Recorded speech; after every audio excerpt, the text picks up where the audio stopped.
Salut et bienvenue sur ma chaîne. Ça faisait longtemps que j'avais envie de partager mes expériences spirituelles.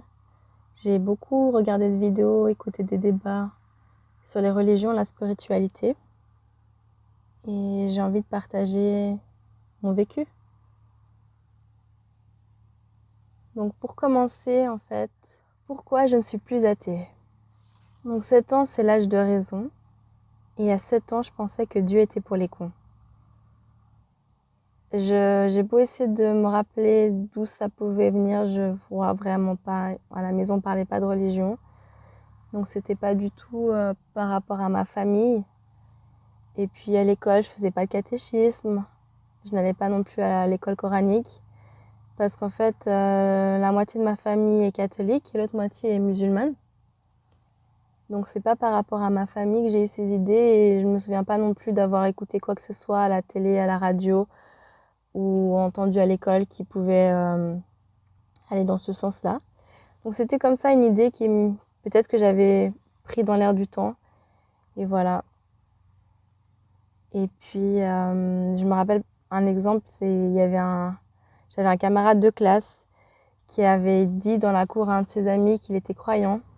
Et quand je l'avais entendu parler comme ça, j'étais là, mais pourquoi il pense ça? Enfin, je me disais que c'était n'importe quoi. Aussi, quand j'avais 7 ans, je pensais que les chevaux étaient cons. Donc c'était vraiment un mot cher à l'époque. Et quelques années plus tard, quand j'ai découvert le cheval, en fait, je me suis rendu compte à quel point c'est un animal que j'aimais. Sa beauté, son allure, sa force, son empathie, le fait qu'on puisse le monter. Et je suis tombée amoureuse de cet animal. Il est magnifique. L'odeur aussi, l'odeur des chevaux. Même son crottin, ça sent bon. Et puis, dans une même style d'idée, en fait, c'est quand j'étais... Bon, ça, c'est des années plus tard, adulte. Je devais passer un examen d'anglais et puis avant le préparer et je savais pas exactement où aller. Et puis, j'avais pas envie d'aller à Londres parce que ça me semblait triste, froid, ennuyeux. Et finalement, j'ai décidé d'y aller puisque c'était pas très loin de mon pays.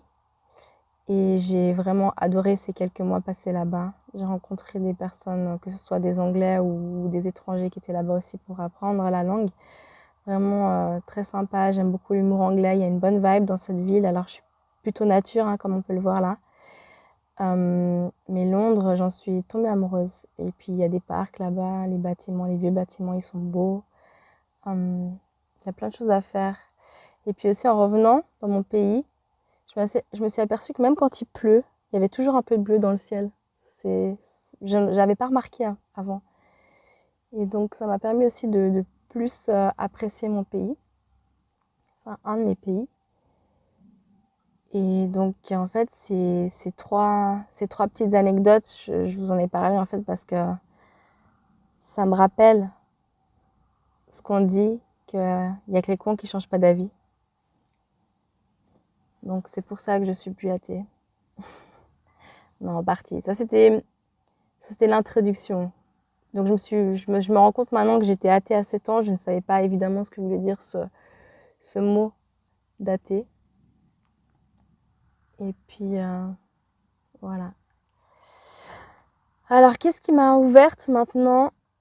Qu'est-ce qui a fait que je suis passée d'athée sans le savoir à croyante, du moins au sacré, à l'amour du sacré, à l'amour de la sagesse. Donc ça, je vais en parler dans la prochaine vidéo. Je vous remercie pour votre écoute et puis je vous dis à bientôt en quête d'amour divin. Salut!